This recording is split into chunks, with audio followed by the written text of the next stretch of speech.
Hi ha una cosa que de les declaracions després d'haver guanyat el premi que m'agradaven de tu era mantenir de dir, molt bé, l'he guanyat, estic molt content, però la pel·lícula continua sent tan bona si no l'hagués guanyat. I aquest, podríem dir... O tan dolenta. O tan dolenta, vull dir que... Però vull dir, mantenir la importància que la pel·lícula és bona o dolenta, guanyi o no guanyi el premi. Clar, això t'ho vaig dir a tu quan vas presentar Honor de Cavalleria, si te n'en recordes, allà en el cine que va ser a l'Albenis en aquella ocasió. No va ser al Truffaut. I tu em vas dir no sé què i dius, home, això dona de cas, no te fa content, i jo dic, qui és més important, Velázquez o l'actual director del Museu del Prado? Esclar, perquè si jo m'haig de sentir orgullós d'haver anat a Cannes o m'ha d'afectar d'alguna manera, representarà que el director del Museu del Prado és més important que Velázquez, no? Ja seria el món al revés molt i molt girat, això, Seria girar el món de caps per avall molt i molt, Doncs aquest premi és... Home, aquest premi tenia gràcia per una cosa, perquè el jurat que hi havia allà eren gent molt sèria, en general, o bastant. Bueno, uns més, altres menys, però en general eren, diguéssim, algun altre director que jo, saps? I no hi havia stars? No. Bueno, hi havia una directora actriu francesa que és tan coneguda, Valérie Donzel, que va fer aquella La guerra de Claret, no? Aquella dona. Bueno, no, però bé, però vull dir que és igual, encara que fos així, no ho sé, tu mateix, la pel·lícula...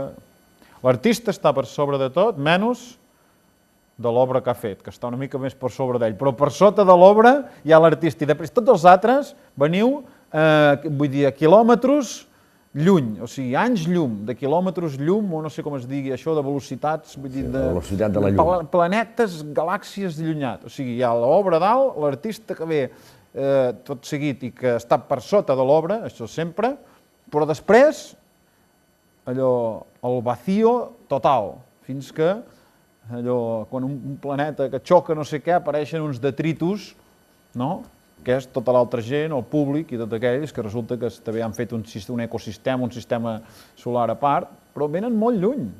I, clar, per això és el que et dic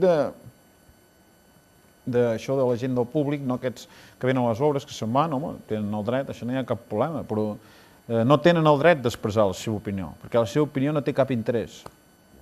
O sigui, poden marxar, i això és maco, i a mi, saps, fins i tot m'agrada, no?, perquè hi ha una mica de varietat a la vida, si no, què seria això, una espècie de societat comunista, no?, tots allà aguantant, com si digués allà en Kim Jong-un fent un discurs i tots allà, ningú li interessa, però estan aguantant, o qui diu en Kim Jong-un, diuen, jo què sé, no?, en Sarkozy o en Pere Navarro, saps, tots allà estan aguantant el discurs i ningú li interessa i tothom sap que diu una tonteria, no?, o en Putin, o jo què sé, qualsevol d'aquests, no?